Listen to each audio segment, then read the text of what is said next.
All right, so it seems that most of you are here already. So may we now continue our discussion?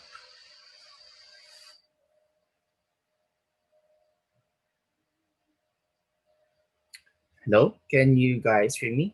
Are you guys there? Yes, Yes, sir. sir. Yes, sir. All right, so we will now continue our discussion. So did you guys get this one? Proving example number 2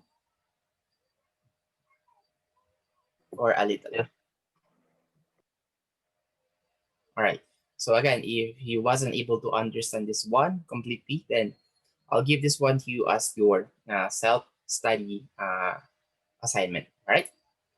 All right. So we have here another proving example, which is prove that this left side expression is now equal with your right side expression. So as you can see, this is the complete opposite of the example number 2. Okay. So just the same process. Okay. Wherein just be applying set identities or laws of logic. So I will leave this one to you. Okay, we will not discuss this one anymore since we don't have that much time anymore. Okay, so proving example number 3 and then proving example number 4. Right. So just let me know if there is really a part that you cannot understand. Of. There is a solution that uh, quite different to the outcome that you're expecting. Okay, so I will leave example number 3 and then 4 as your uh, assignment. Okay, all right. So once you're done in understanding those 4 examples, then you may now proceed with the secret. So proving the equivalence for the this left side expression, which is being equal with this right side expression. This is the A intersection BUC. A intersection BUC. Oops.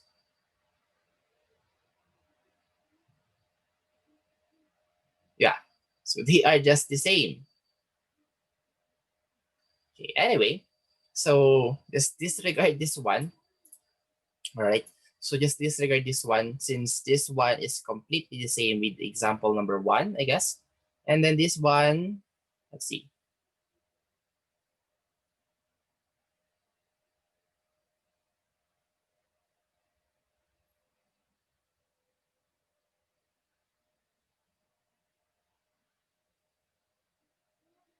All right, so okay, you can just disregard this one. Okay, you can disregard the first one, but do not disregard this. Okay, so answer the second number. So you have to show that this left side expression is equal with the right side expression using identities. So, yan Okay, lang yung answer namin to. just answer number 2. Okay, do not answer number 1 anymore since this one is already answered. Yeah, I guess this one is the same with our example number 1. Yeah, example number 2 rather. Yeah. So just disregard this number 1. So just answer number 2. Okay, and then is it doable by Microsoft Word? Yeah, I think so. So you can answer this one using Microsoft Word. So or put your answer in a Microsoft Word. Okay. Or if you cannot find this bar, so you can fake it actually. So just put a horizontal or an underscore on the top of it. Okay. All right. So we have your Cartesian product. So most of you already know what is the Cartesian product. So we have an example here. So let x and y be sets. So the Cartesian product of x and y can be written as x times y, or just simply getting the call this one. What do you call that one again on our Cartesian product?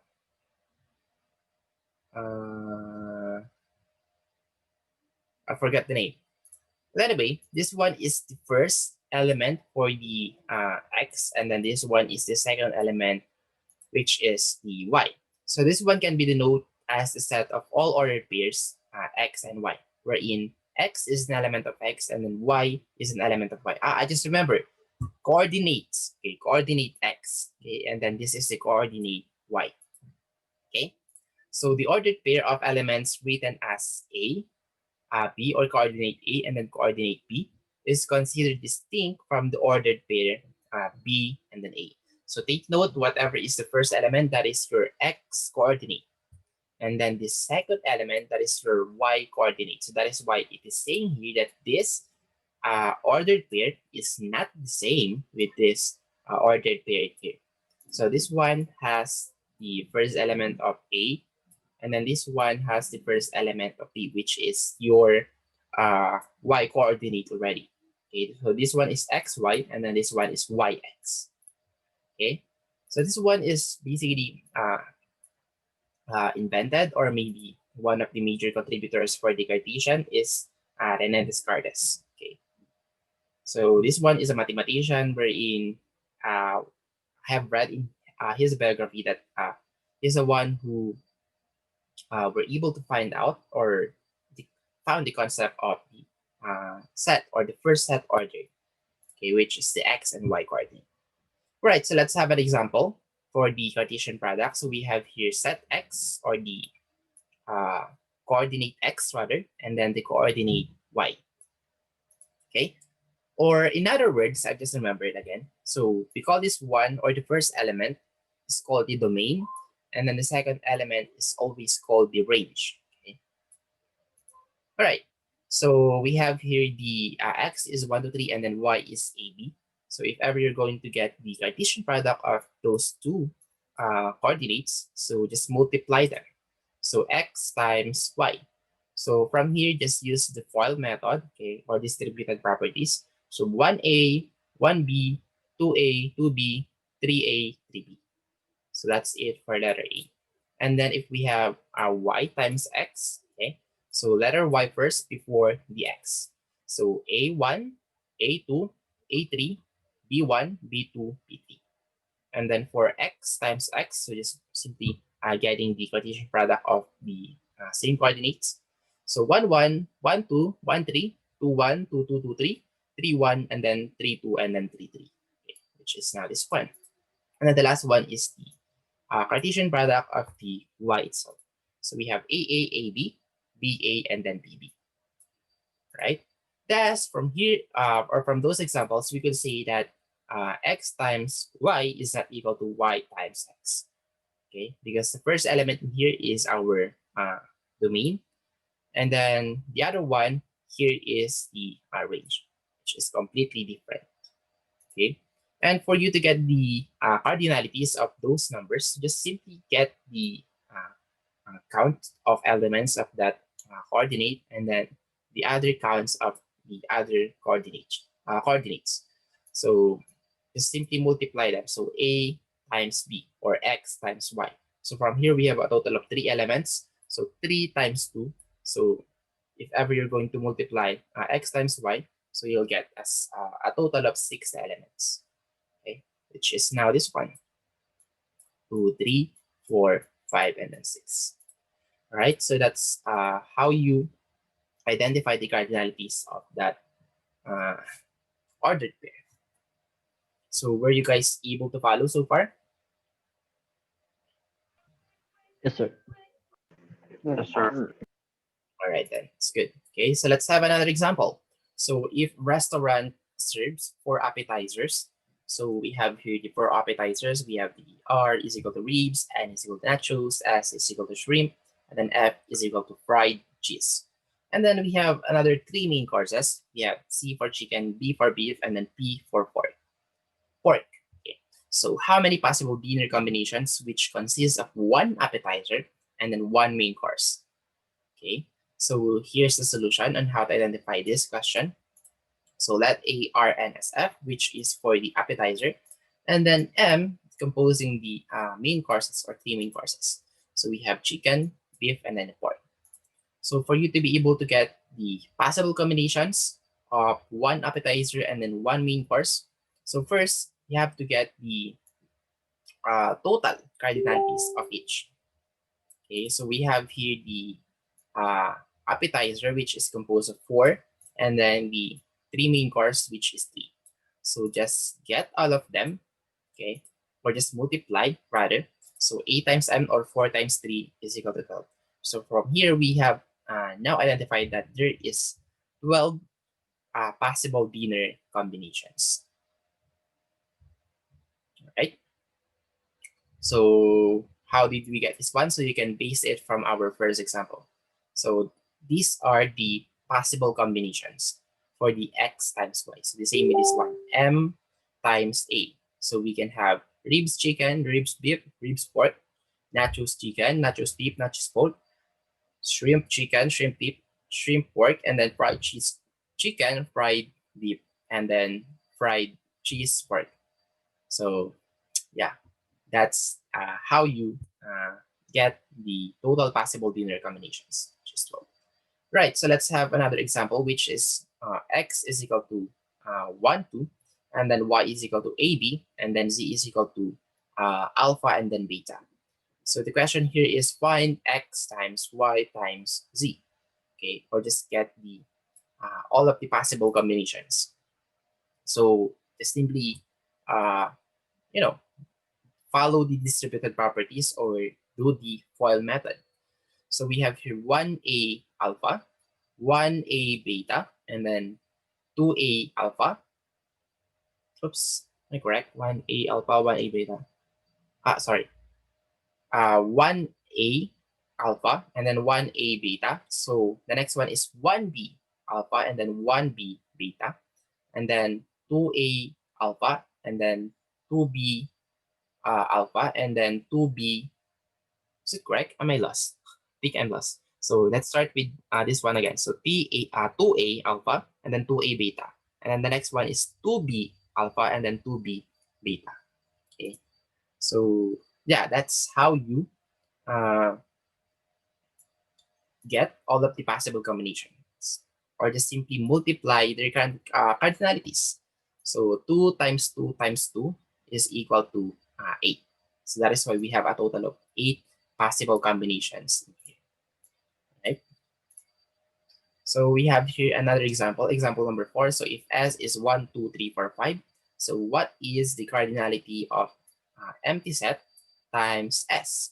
So since we already know that empty set doesn't have an element, so this one is 0. So 0 times S, which is 5 elements. So 0 times 5 is still 0 because any number that is multiplied to 0 is 0. Okay. Anyway, so yeah. And then once you're done with those examples, then you may now start answering this seed break. So we have set A 1 to 10, set B is 2, 3, 6, 8, and then set C is 3, 5, 4, 8, 2. So all you do is just find the B union C, B intersection C, and so on and so forth.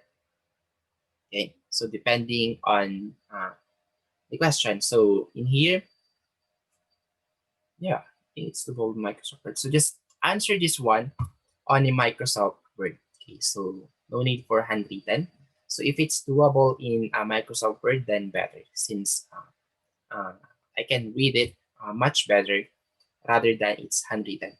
So again, I'm not saying that your handwritten is not legible or not good enough, but you know, since we have our own ways of interpreting things, so maybe in my case, so it's not understandable, or maybe the quality of the picture is not that good. So there's a lot of circumstances that will make it worse if you're not going to do this one in a Microsoft Word. So again, do this one in a Microsoft Word.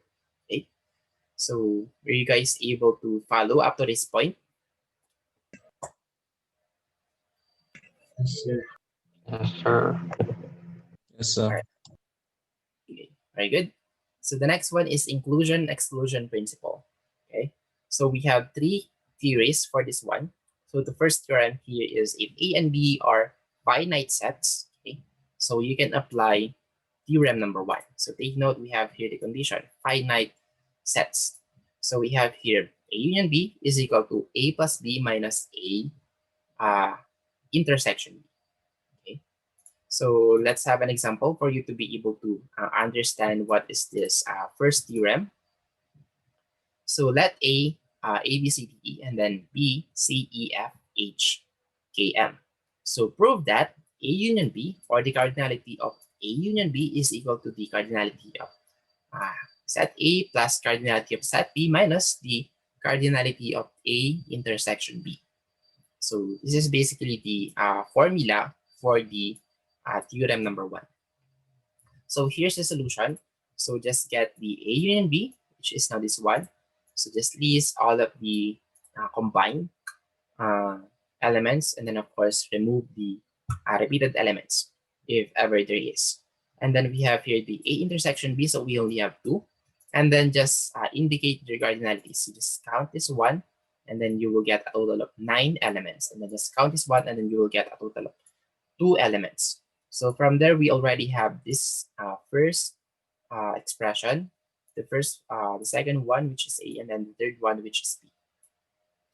So from there, we can now combine them together as one. So we have here A union B, which is 9, and then A is just 5, and then B is 1, 2, 3, 4, 5, 6. A, which is now this one, minus A intersection B. So A intersection B has a cardinality of 2.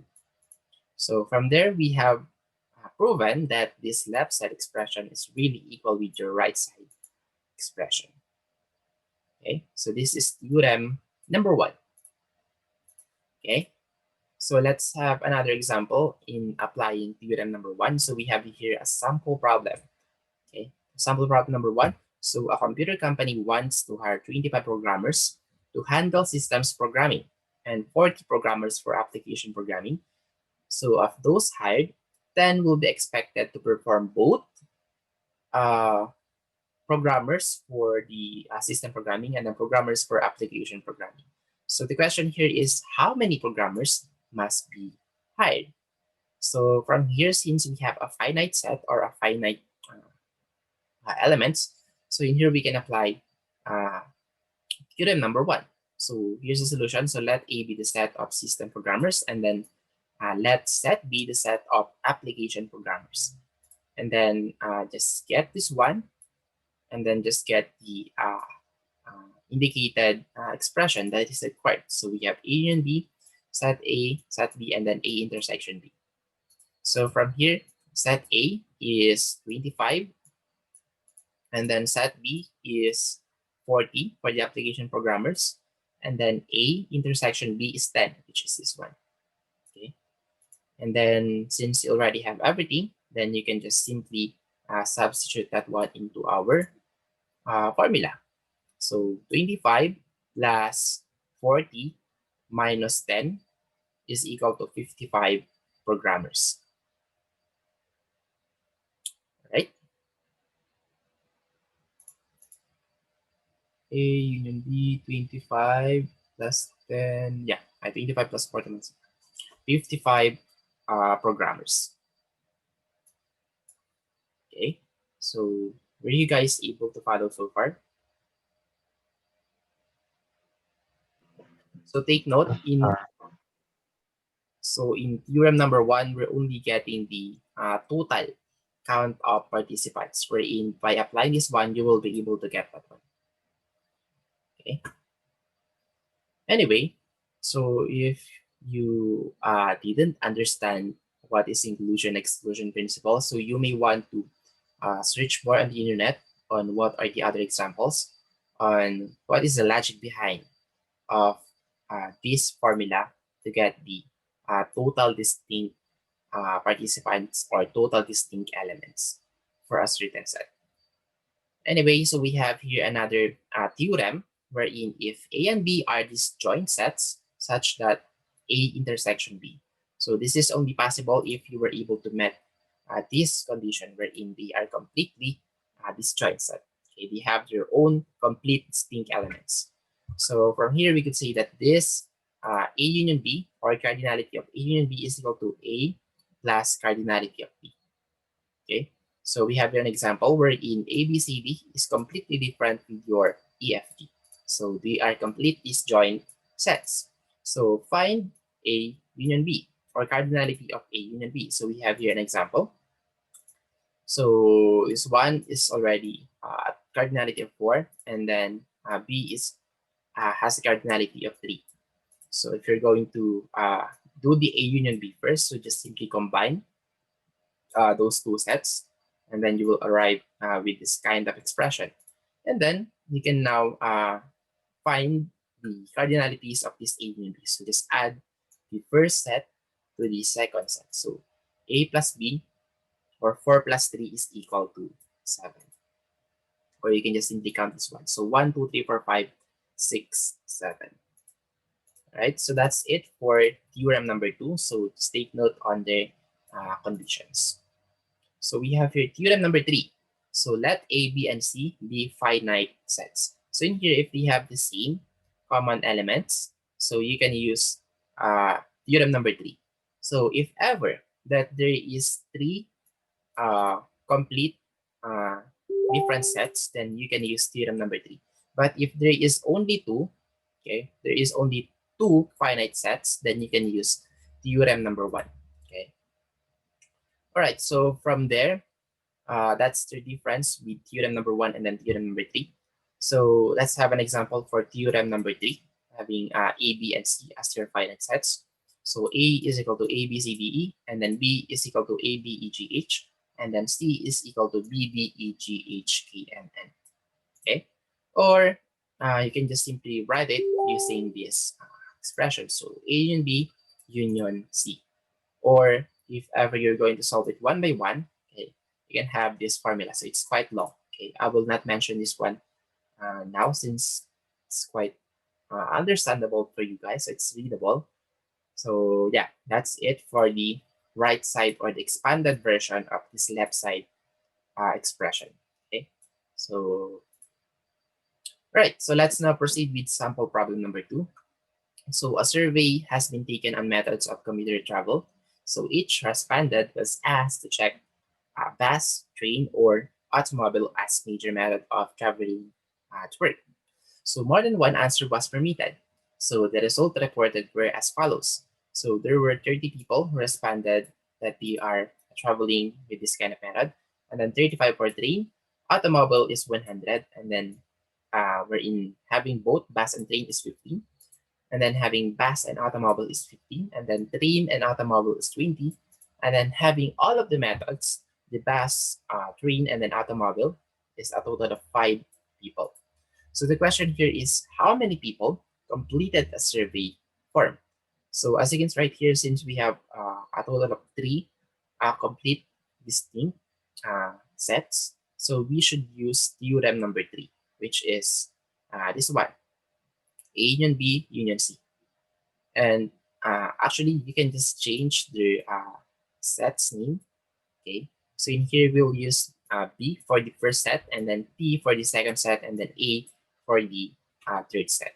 So what is B? So B is for the bus, and then P is for the train, and then A is for the automobile. And then just put everything that is required. Right? Get the cardinalities for B, get the cardinalities for T, cardinalities for A. And then union T or B union T is 15, which is this one. And then B union A is also 15, which is now this one. And then T union A is now this one. And then if ever you're going to get all of the methods, so B, I am saying union, sorry, intersection, and then intersection. So the last one is B intersection, P intersection A, which is this one. So all of those 3 methods, right? So once you're done in having all of the requirements for the right side expression or the expanded version of your theorem number 3, then you may now substitute them one by one. So just substitute them. So 30 plus 35 plus 100 minus 15, and so on and so forth. So you will come up with a result of 120. So in here, we have found out that the total people completed a survey form is 120. Okay, so that's how we've got the answer by using theorem number 3. So were you guys able to follow at least 20%? Okay, I'm not saying 100%, but at least 20%. Yes, sir. Followed. Yes, sir. Okay. Yes, So sir. again, for you to be able to differentiate those 3 theorems, so just follow their call this one a condition. So for theorem number 1, so 2 different set. For theorem number 3, 3 different set. For theorem number 2, it should be a disjoint set, complete different elements. Okay. And then we have here another example wherein in a survey of 260 college students, so as you can see, the total elements, which is this one, is already answered. 260 college students. The following data were obtained. So 64 for math, 94 for comsci, 58 for business, and then 28 for both math and business, 26 for math and comsci, 22 for comsci and business, and then 40 had taken all of those 3 courses. So we only have 2 questions. So how many students were surveyed who had taken none of the 3 courses? Second, of the students, how many had taken only comsci course? Right? So you cannot say that there is 94. So no, because some of them have taken 3 courses, some of them have taken math and comsci.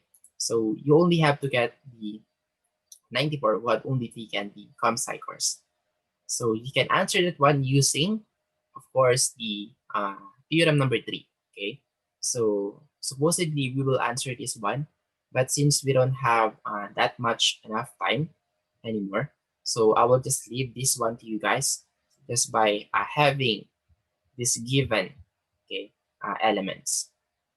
All right, so from there you can answer already letter A, and then from there you will have already answered letter B. So yeah, I'll leave this one as your assignment, okay, but not recorded. So do you guys have a question or clarification up to this point?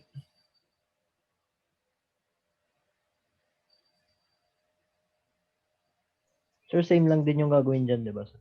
Yung Yeah. nasa problem 2. Actually, you can if ever you're familiar with what do you call this one?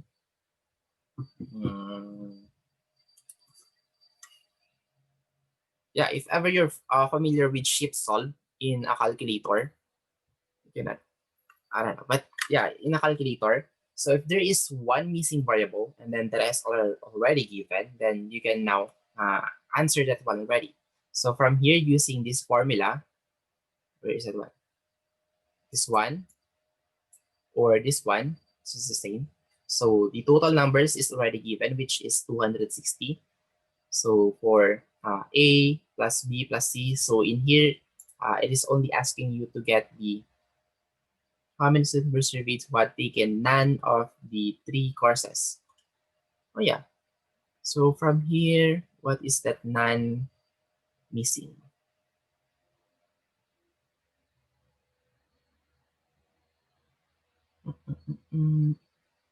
So this is the total of who had taken everything, which is 14.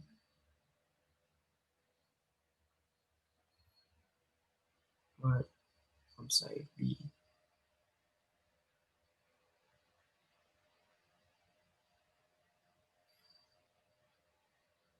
I see. So you have to get all of the right side or the people who have taken all of the courses individually. And then from there, you have to subtract it from the total, okay, students. Because in here, it is indicated that, yeah, we have a total of 260 students, but some of them didn't enroll, okay, or didn't get any of those 3 courses. So from there, just get all of the right set expression for the individual using this right set expression, and then just select that one on our total, okay, students. And then for letter B, students who had taken only ComSci.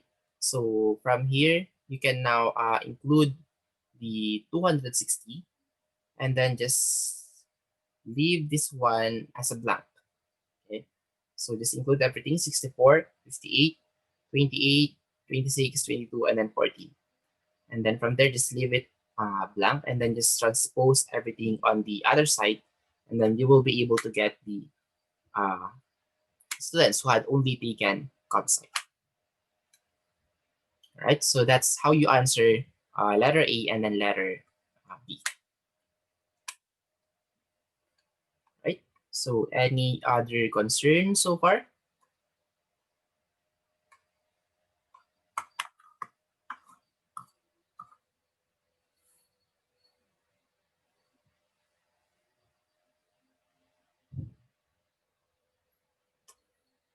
Any other concern or question?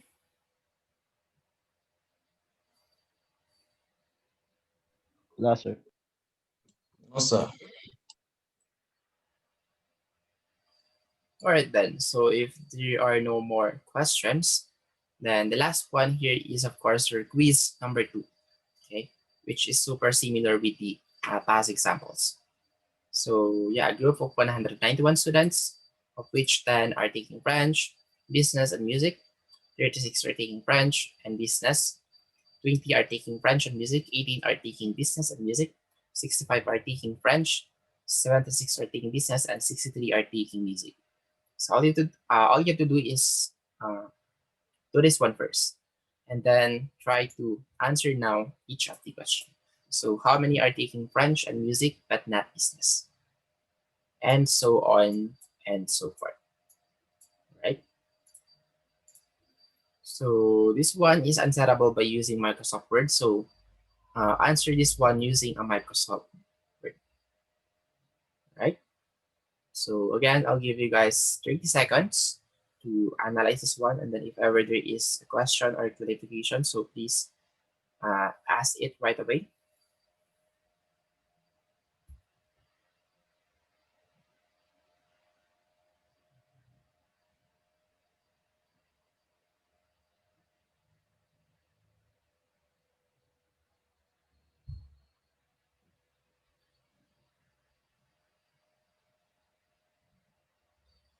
So is it clear so far? Yes, sir. Yes, sir. All right then. So if ever that you have a question or clarification in the future, so feel free to ask me on the Canvas or to my Facebook account. Okay. So that's it for the module 2. So we will not meet next meeting anymore, okay, which is this coming Monday. So I will leave that one as your time to complete all of the activities that I have given. And then also at the same time, I'll give that one as your uh, time to be ready for the midterm exam, right? So see you guys on next week after your midterm exam, right? So good luck and have a blessed day to all of you. Thank you, sir. Thank you, Thank you, sir. sir. Thank you, sir. Thank you, sir. So you now go. Goodbye. Bye, sir. Bye, Goodbye. sir. Goodbye. Bye, sir. Goodbye.